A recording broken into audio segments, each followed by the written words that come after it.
Hi friends, మా army quarters ఎలా ఉంటావో చూసేద్దామా? చూపిస్తాను చూడండి. ముందల ఎంట్రన్స్ నుంచి ఆర్మీ క్వార్టర్ ఎలా పెట్టారో చూడండి. మేమైతే ఇక్కడ మొక్కలన్నీ పెట్టుకున్నామండి. ఎంట్రన్స్లోట మొక్కలన్నీ నీట్గా పెట్టుకున్నాం. ఇక్కడ వెల్కమ్ బోర్డు పెట్టేసి దర్వాజకి అయితే పెట్టుకున్నాం, తలుపు దగ్గర పెట్టుకున్నాం. ఆ తర్వాత రూమ్లోకి వెళ్ళేది పక్కన ఇన్వర్టర్, అలాగే ఈ డైనింగ్ టేబుల్ అయితే పెట్టుకున్నాం. ఈ రూమ్లో డైనింగ్ టేబుల్, అలాగే 2 చైర్లు అయితే పెట్టుకుని, ఇంకా మాకు నచ్చినట్టుగా కొంచెం పువ్వులు, ఇంకా డెకరేషన్ అయితే పెట్టుకున్నాం. అన్నీ కొంచెం మీసాలో ఆర్డర్ చేసుకుని ఇవన్నీ అయితే పెట్టుకున్నామండి. ఇలానే పెట్టాలని లేదు, ఎవరికి ఎలా నచ్చితే అలా పెట్టుకోవచ్చు. మాకైతే ఇలా నచ్చింది, మేము ఇలా పెట్టుకున్నాం. ఇంకా కిచెన్లోకి వెళ్దాం. చూసాము, కిచెన్లోకి ఇలా కబోర్డ్లు అన్నీ వచ్చేస్తాయండి. ఇంకా కింద కూడా కబోర్డ్లు అవి పెట్టుకోవడానికి వస్తాయి. ఇంకా గిన్నెలు బాత్రూమ్ అవి కూడా ఇస్తారండి.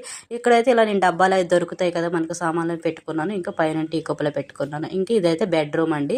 పెద్దగా 2 మంచాలు ఇస్తారు, మేమైతే 3 మంచాలు అయితే వేసుకున్నాం. పెద్దది అయ్యింది చూసారు. ఇంకా బాత్రూమ్ అండి ఇది. అటాక్ బాత్రూమ్ ఉంటుంది, ఇంకా బెడ్రూమ్లో బాత్రూమ్ కూడా ఒకటి ఉంటుంది. ఆ తర్వాత వేరే రూమ్లో నేను దేవుడికి అయితే పెట్టుకున్నానండి. ఈ గదిలో మొత్తం దేవుడికి ఇంకా తయారవడానికి అయితే పెట్టుకున్నాను. ఈ విధంగా దేవుడిని అలంకరించుకున్నాను. ఆ తర్వాత సింపుల్గా ఇక్కడ తయారవడానికి అద్దం ఇక్కడ అయితే పెట్టుకున్నాము. ఆ తర్వాత చూపిస్తాను చూడండి. మా బాల్కనీలో కూడా ఉంది. ఎలా ఉంది బాల్కనీ, ఎలా ఉందో చూద్దామా?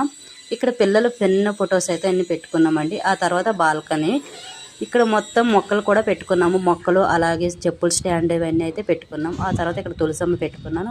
ఇంకా బాల్కనీ అయితే మాది. ఇదేనండి ఆర్వీ కోట.